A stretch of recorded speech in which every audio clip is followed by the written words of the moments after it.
Joining me now is Senator Chris Murphy, Democrat of Connecticut. Senator Chris Murphy, thank you so much for joining me tonight. I will start with this. This is how this looks to me. 41,000 hours of footage from an attempted coup is federal evidence.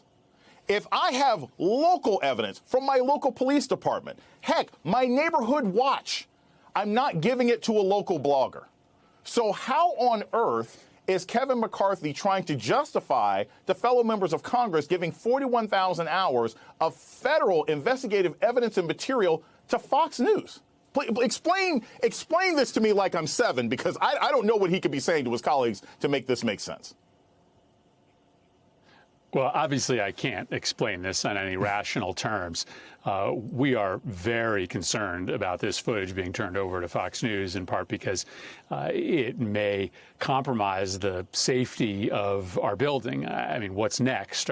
Is the Speaker of the House going to turn over the daily schedules of the Capitol Police? Are they going to give them the codes to the locked doors? There's a point at which you're really putting in jeopardy the safety of the people who work every single day in the Capitol, beyond the threats that have already been made to apparent and real. I mean, listen, there's I'll scratch your back, you scratch mine relationship between Republicans in Congress and Fox News. You clearly saw how scared Fox News executives were of losing Trump's base. They knew that that's how their bread was buttered. And Republicans in the House and the Senate know that, the only way for them to effectively get their message out is to keep Fox News happy with them. And so that symbiotic relationship is really the story, one of the central stories of the political right now. And you now see with these revelations how damaging that is to the core of democracy. Senator Murphy, I want to be brass tacks here. What can be done about this? Because as you've pointed out, this is a national security risk. And the way I look at it, you have Fox News actively lied about the election in order to foment an insurrection that basically 99% of Republicans actually agree with. So this seems like a continuation of the coup. Is there anything that Congress can do? Are there lawsuits that Congress can sort of engage against Fox News? Are there investigations that could go into Fox News to keep them from getting any sort of injunction? I'm not a lawyer here, but help me out, because it seems like our federal government should be able to step in when evidence is being handed to people who are conspirators who are trying to overthrow the government. Well, I mean, certainly if there's evidence that, Fox News is engaged in a conspiracy to overthrow the government, that's relevant to the United States Congress. I'm not sure that there are criminal charges at hand here. But, clearly we need to spend more time talking about this. I mentioned that this is a seminal moment. I'm sure there are moments in the past in which news networks and outlets deliberately lied to their viewers in order to boost ratings. Frankly, it probably happens every day somewhere in the media ecosystem.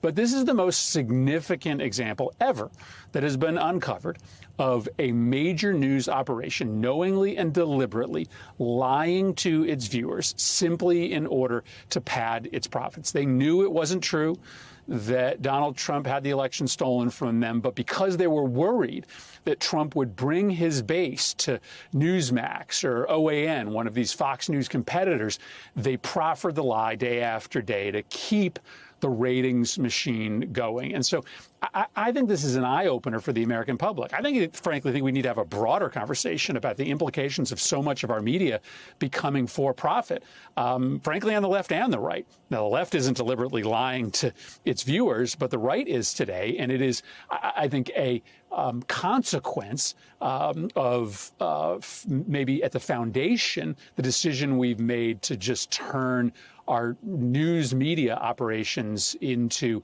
a full for-profit exercise.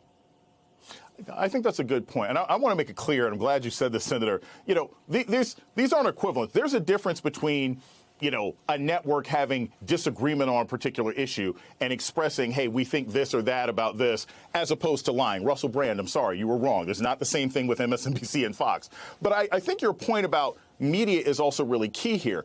How can members of Congress with who they speak to or how they interact with members of the press. How can you all sort of engage the networks that you can speak to and sort of rein some of this in? We may not be able to do anything about Fox, but there are obviously other news outlets there that may see the Fox model and be tempted to go that route. What can you all do to possibly influence that?